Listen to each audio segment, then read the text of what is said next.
প্রথম ছবি দারুচিনি দ্বীপের কথা মনে আছে নিশ্চয়ই। তো সেই প্রথম সিনেমাটা মুক্তির আগের রাতের ফিলিংসটা কেমন ছিল? আমি দারুচিনি দ্বীপটা আমার কাইন্ড অফ ড্রিমের মতো, মানে মানে হঠাৎ করে একটা এরকম একটা ফিল্মে নাম লিখিয়ে ফেলবো, এটা আমি কখনো ভাবিনি আসলে। তারপরে আবার হুমায়ুন আহমেদ, মানে আমার সবচেয়ে ফেভারিট একজন রাইটার।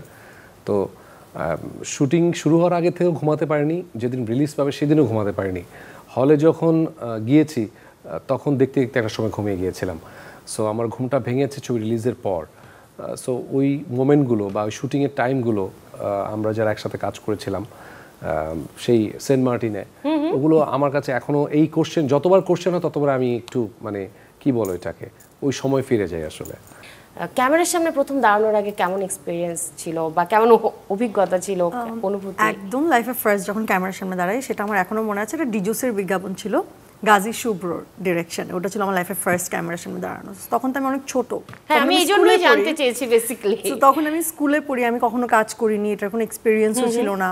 সো আমি বলবো আমি আমার লাইফের ফার্স্ট ক্যামেরার সামনে দাঁড়ানোর সময় আসলে কোনো নার্ভাসনেস ফিলই করিনি বা বুঝিও নি, মানে তখন অত কিছু বুঝতাম না, তো সো ওই নার্ভাসনেসটা কাজ করেনি।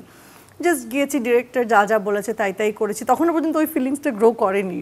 বাট আমি বলবো যে ক্যামেরা অনেক দিন পরে, যখন আমি একটা ব্রেকের পরে আবারও কাজে ব্যাক করলাম 2016 সালে নাটকে, যখন আবার কাজ শুরু করলাম, মাঝখানে আমার মেয়ে হলো, ওই গ্যাপের পরে তখন হচ্ছে মোস্তফা কামাল রাজার একটা নাটক দিয়ে আমার শুরু হয় আমি তুমি। ওইটাতে হচ্ছে আমি অনেক লম্বা বিরতির পরে আবার ক্যামেরার সামনে দাঁড়ালাম।